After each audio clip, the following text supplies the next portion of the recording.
Bismillahirrahmanirrahim. Alhamdulillahi rabbil alamin. Allahumma salli wa sallim wa barik ala sayyidina Muhammadin, amma ba'du. Assalamualaikum warahmatullahi wabarakatuh. Teman-teman yang dirahmati Allah, kembali berjumpa dalam kuliah waris online KWO, dan kali ini adalah episode yang ke-14. Kita masih membahas tentang 5 ahli waris utama, tentang bagaimana kondisi jatah warisnya. Di pertemuan sebelumnya kita sudah selesaikan tentang masalah jatah waris bagi suami atau juga istri. Nah, pada episode ke-14 ini kita akan bahas tentang jatah waris anak laki-laki.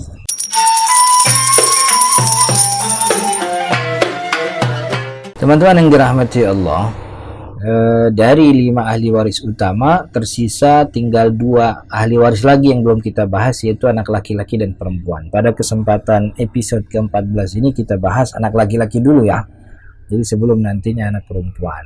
Nah, kondisi ahli waris atau kondisi jatah waris bagi anak laki-laki ini ada sekitar 5. Pertama, anak laki-laki itu selalu mendapat asobah. Asobah itu berarti dia selalu mendapat sisa. Artinya jatahnya itu tidak pasti 1/2, 1/4, 1/3, 1/5 atau 1 berapapun itu tidak ada ketetapan pasti. Dia selalu mendapatkan sisa, karena sisa perhitungannya terakhir. Dan yang namanya sisa itu bisa dapat lebih banyak, bisa dapat lebih dikit. Tapi dalam kondisi anak laki-laki ini selalu pasti lebih banyak. Kenapa selalu pasti lebih banyak? Karena si anak laki-laki ini menghalangi seluruh ahli waris kecuali yang internal. Jadi dia sisa tuh ya. Jadi seluruh ahli waris yang ada 22 pihak itu, kalau ada anak laki-laki semuanya tertutupi kecuali yang 5. Jadi anak laki-laki ini walaupun dia mendapatkan sisa, tapi sisanya banyak banget. Karena ahli waris yang ada bersama dia itu kan cuma 4 pihak, dan 4 pihak itu dapatnya ya segitu aja sebenarnya. Artinya tidak akan jauh lebih banyak, apalagi bagi anak perempuan yang selevel dengan anak laki-laki. Intinya bahwa memang anak laki-laki itu selalu mendapat asobah, sisa. Dia tidak pernah ada jatah pastinya, akan tetapi nilainya selalu lebih banyak, karena dia berposisi atau punya kekuatan, dia menghalangi seluruh ahli waris yang lain kecuali yang internal, kecuali yang utama, yaitu yang 5 tadi, suami istri, ayah ibu, dan anak perempuan. Kemudian yang keempat, ini juga dialami ya, kondisi ini dialami juga oleh cucu laki-laki, saudara laki-laki, keponakan laki-laki, paman dan sepupu. Artinya kalau anak laki-lakinya nggak ada, cucu, maka kondisi ini berlaku untuk cucu. Kalau cucunya nggak ada, berlaku untuk saudara laki-laki. Kalau saudara laki-laki nggak ada, berlaku untuk keponakan. Kalau nggak ada, paman dan sepupu.